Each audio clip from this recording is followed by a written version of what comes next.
Hello, I'm Luke Ford, and I want to be your moral leader. I came to Los Angeles in March of 1994,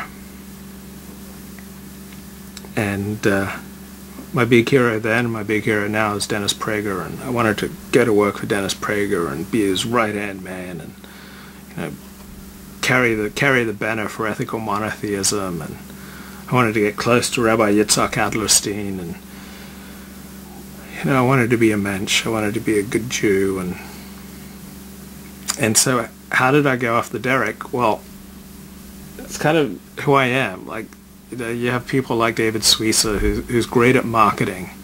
He's great at accentuating the positive, about bringing people together, like disparate people, like Reform rabbis and Orthodox rabbis. The only man who can bring them together in town is David Suissa.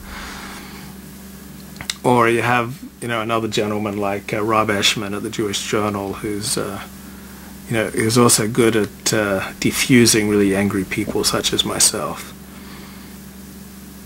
And you have Rabbi Elazar Muskin, who's just this fiery, great pulpit rabbi, inspiring and passionate, and just tightly coiled, servant of God. And Rabbi Stephen Weil, similar way, just this tightly coiled servant of God. And then there's me, the servant of Beelzebub.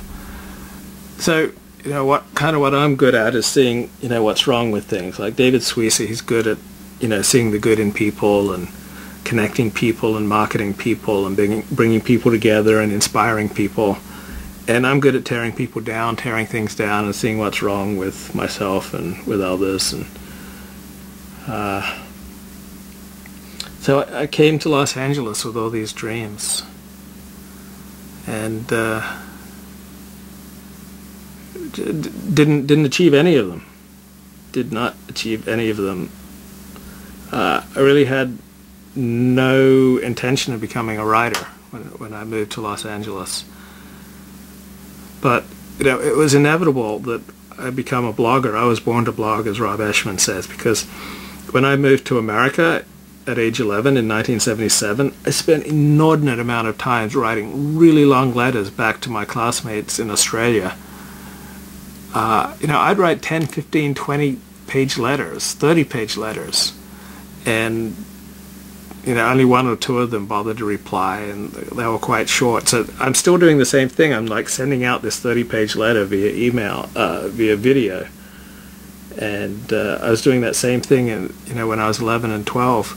I wasn't connecting very closely with the people around me at Pacific Union College in the Napa Valley. I was just sending off these long letters to the other side of the world to people who weren't similarly engaged. And that's what I'm doing now. Then during the 6 years of illness, I would make these cassette tapes with cassette recorders just like this. I'd sit there and I'd make tapes, and I'd talk about my thoughts and my feelings and my life and my frustration and pain. And I must have sent them off to like 60 different people, 80, 100 different people. I was just so eager to connect and didn't know how, and so I'd make tapes. And I'm doing the same thing now. So I was like a proto-blogger. I didn't have email. I didn't get online until fall of 1993, and I didn't have regular email until 1997. And but I had this huge desire to connect and to talk and to want to share my views on life.